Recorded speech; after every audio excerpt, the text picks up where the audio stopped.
Hello, I'm Archie. I'm the pharmacist at Pinhoe Pharmacy. This is one of a series of pop into my pharmacy videos. So this one's about medicines that you take for depression. There's quite a few drugs that you can actually take, but today I'll be focusing on medicines that affect serotonin. They're called the SSRIs, or selective serotonin re-uptake inhibitors. So basically they keep serotonin in your body for a little bit longer. So the drugs I'll talk about today that you might be having from our pharmacy are fluoxetine, citalopram, or even sertraline. Okay. When it comes to mood in your brain, there are quite a few chemicals involved. One of them, as I said, is serotonin. There are others like noradrenaline, and there are another one is dopamine. They're the three main ones. These drugs, as I say, affect serotonin. Obviously, when you're feeling depressed, lots of things might be going through your mind. So, and one of the main things I would say is that there's a stigma to do with depression. So one of the things that you might be thinking about is, should you be taking it? Are you a failure? Is it addictive, all these medicines? The main thing I would say is that if it helps you, then that's all well and good. They aren't addictive. You can come off these whenever you want to. But in general, if this is the first time you're taking these, I would say that these ones, you take it during the day, because in general, serotonin, it's a bit like a daytime chemical. So what it does, it kind of gets you out of bed and gets you ready for the day. So take it during the day would be best. If you were to take it later at night, that pick-me-up effect obviously can affect your sleep. So take it during the day, I would say. In terms of how quick it's going to work, I would say between 7 to 14 days. It may well be a lot sooner, but 7 to 14 days. And some people are a little bit different. So one of the main messages is to persevere. If it takes you 1 month or 2 months, do carry on. How long people are on it for? Well, if it does you any good, then you're on it for at least 6 months. If this is, let's say, the second time you've had a bout of depression, then you'd want to be on it for at least 1 or 2 years.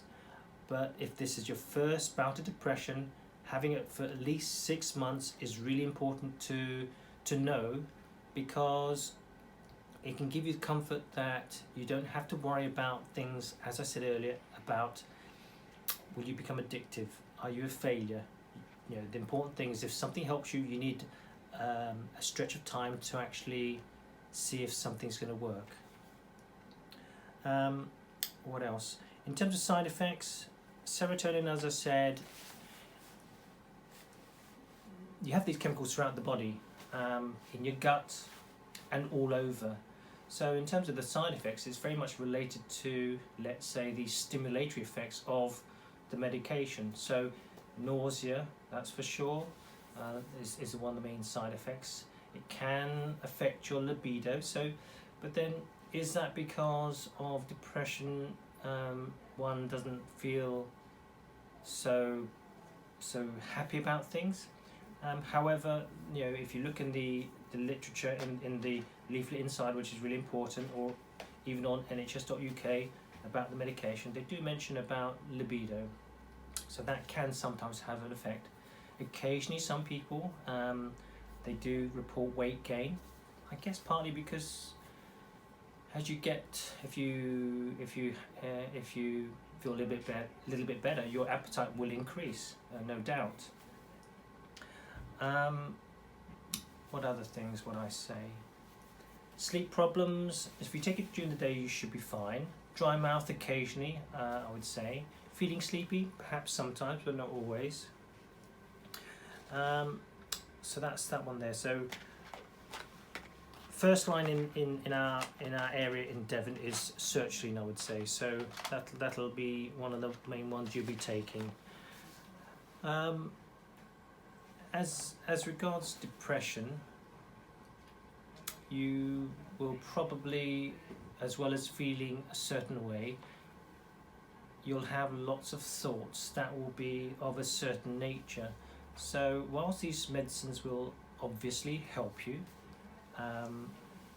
there are lots of things you can actually look at doing yourself.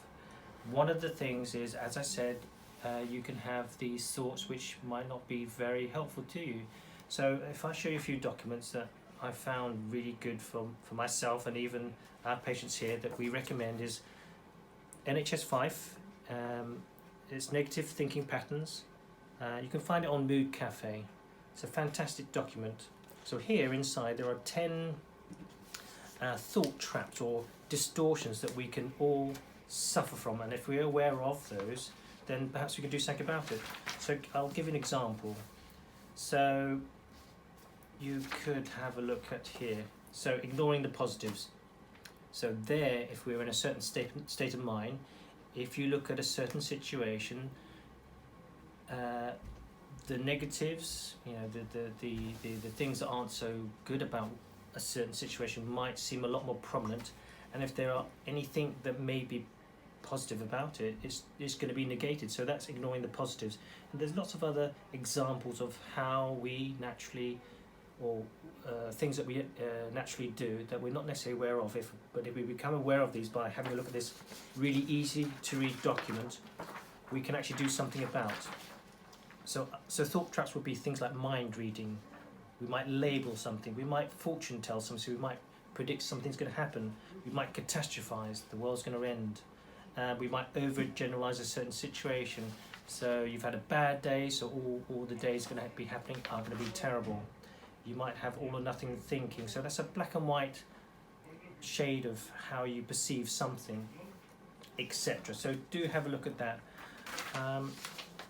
Other bits of information you can use would be there's TalkWorks, which is fantastic. Give them a call. That's to do with talking therapies.